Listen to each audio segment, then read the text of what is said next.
Saul feriu milhares, mas Davi a 10 milhares. Saul feriu os 10 milhares. Os seus milhares, né? Os seus 10 milhares. Hoje, num ambiente diferente, um ambiente externo, no meio da natureza, mas ao mesmo tempo com seus desafios. Eu já corri atrás do papel que o vento levou e o microfone soltou e desmontou. Muitas emoções. O mais desafiador, falar com as pessoas passando por perto e olhando. Gente, dá uma vergonha. Mas eu acho que vale a pena. E olha, mereço a sua atenção, né? Depois de tudo isso, temos pérolas que a Bíblia Sagrada nos traz. E é disso que nós vamos falar. E é o que importa. Vamos lá? Saul não suportava mais ver o sucesso de Davi. Como era mesmo a canção das mulheres que saíam às ruas? Saul feriu os seus milhares, Davi os seus 10 milhares. Saul não gostou de ouvir isso. Olha o que a Bíblia me diz a respeito de como Saul enxergava Davi. Saul temia a Davi, porque o Senhor era com este e se tinha retirado de Saul. O coração de Saul se inflamou demais com sentimentos de inveja, olhando Davi crescendo e tudo que ele colocava a mão virava sucesso. E as pessoas aclamavam, e isso incomodou muito Saul. Saul percebeu e ele viu que Deus estava com Davi. Então Saul temia Davi. Com Deus ninguém pode. Por mais que ele tenha tentado tirar a vida de Davi, ele usava de outros artifícios. Um deles foi mandar Davi para as guerras contra os filisteus. Ele torcia para que os filisteus acabassem com Davi. Esse era o objetivo. Em outra circunstância, ele usou a própria filha, Mical, que era apaixonada por Davi. O Saul oferece a sua filha para casar-se com Davi. Davi se sentiu muito honrado. Nossa, casado com a filha do rei, não é? E olha o que Saul pediu para Davi. Então disse Saul: assim direis a Davi: o rei não deseja dote algum, mas 100 prepúcios de filisteus para tomar vingança dos inimigos do rei. Porquanto Saul tentava fazer cair a Davi pelas mãos dos filisteus. E aqui no verso 27, dispôs-se Davi e partiu com os seus homens, e feriram dentre os filisteus 200 homens. Trouxe os seus prepúcios e os entregou todos ao rei para que lhe fosse genro. Eu acho tão engraçado. O rei pede 100, Davi chega com 200. Davi sempre se surpreendendo. Saul morrendo de raiva, porque ele queria colocar Davi na linha de fogo para que os filisteus acabassem com ele, mas não era isso que acontecia. Meus queridos, Davi amava a Deus e ele colocava toda a vontade de Deus em primeiro lugar. E tudo que ele fazia era sucesso. Tudo que ele realizava tinha a bênção de Deus, a direção de Deus. Davi, ele foi escolhido por Deus. A gente vê nos capítulos anteriores que Samuel foi atrás do futuro rei do povo de Deus. E ele chegou na casa de Jessé, não é? Eram muitos os filhos e nenhum servia. E ele perguntou para Jessé: você não tem mais nenhum filho? Ah, tem umzinho lá que está no campo, um pastor de ovelhas, mas eu acho que, né? Não, traga. E foi ali que Deus mostrou para Samuel, para o profeta Samuel, é ele. Porque Deus conhecia o coração de Davi. São 2 exemplos de homens que nós temos aqui, Saul e Davi. Saul, que foi à guerra contra os amalequitas, e mesmo diante de toda a instrução de Deus, ele resolveu seguir a sua cabeça e fazer do jeito que ele entendeu ser o melhor. Um comportamento que já vinha se agravando com o passar do tempo, até chegar ao ponto de Deus se retirar de Saul. Já Davi, nós percebemos um homem humilde e dependente de Deus. Davi se permitiu ser um instrumento nas mãos de Deus, seguindo a vontade de Deus. Dessa história, você pode tirar diferentes lições.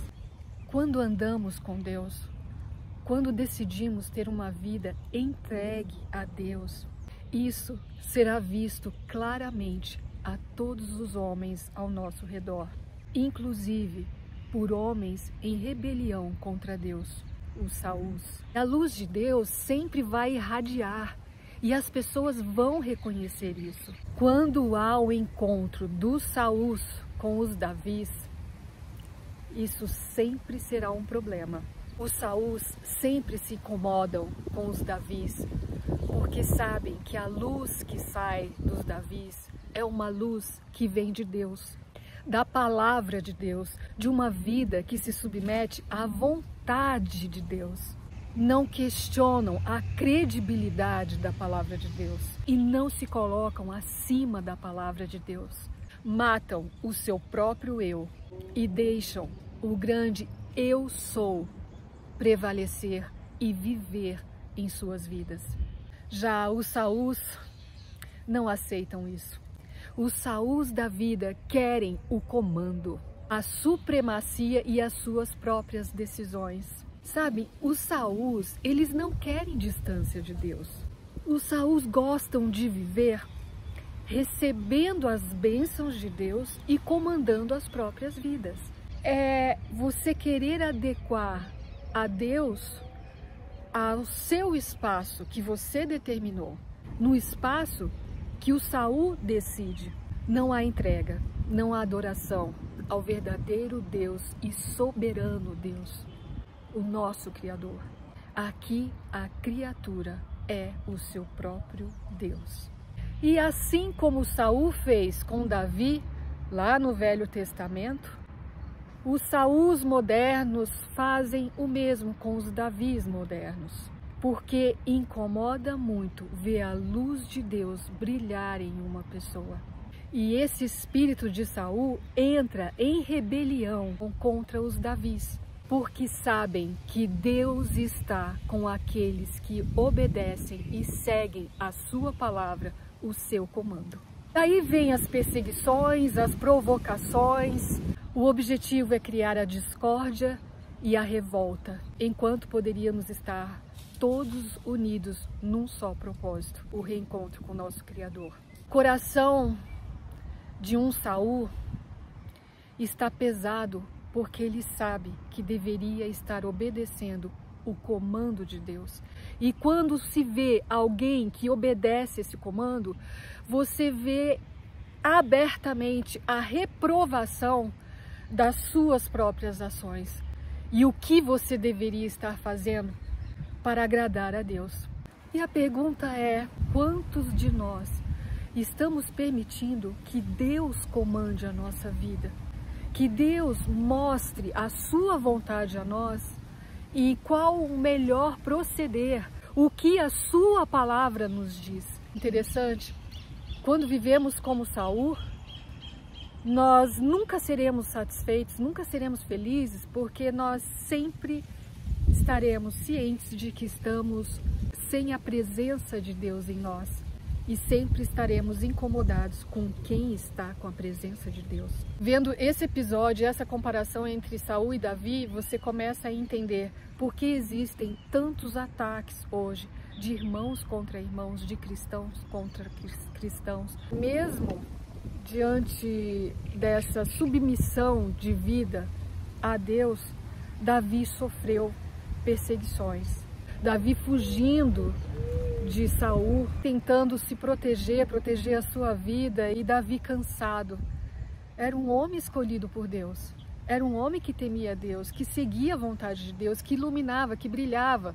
Mas mesmo ele teve os seus percalços, sofreu essas perseguições que foram muito difíceis e doíam muito para Davi. Mesmo passando por todas essas dificuldades, Davi teve a proteção de Deus. Não foi fácil para ele e não será fácil para você e para mim.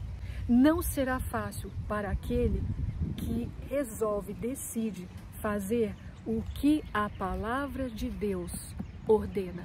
Não será fácil para o cristão que realmente se interessar pelo assim diz o Senhor, o que Deus quer para a minha vida, para a minha salvação. Eu posso dizer a vocês que quando a gente lê a palavra de Deus e vê todo o desfecho dessas histórias, a gente vê que valeu a pena. Por mais que esses grandes personagens da Bíblia tenham passado por dificuldades e provações em nome da palavra de Deus, eles viveram a plenitude de ter o sentimento da presença de Deus na vida deles, e isso não tem preço. Eles viveram uma vida onde eles escutavam os comandos de Deus, onde eles tinham a paz e o conforto de Deus. Vale a pena, independentemente da sua provação, independentemente das rebeliões e dos ataques, vale a pena seguir o que Deus fala. Vale a pena você ser um homem que brilhe e ilumine esse Deus na sua vida. Deus sempre estará cuidando de você. Você sentirá a sua paz e a sua presença. Confie, estude a Bíblia e faça o que a palavra de Deus mostra para você. A luz de Deus vai brilhar em você.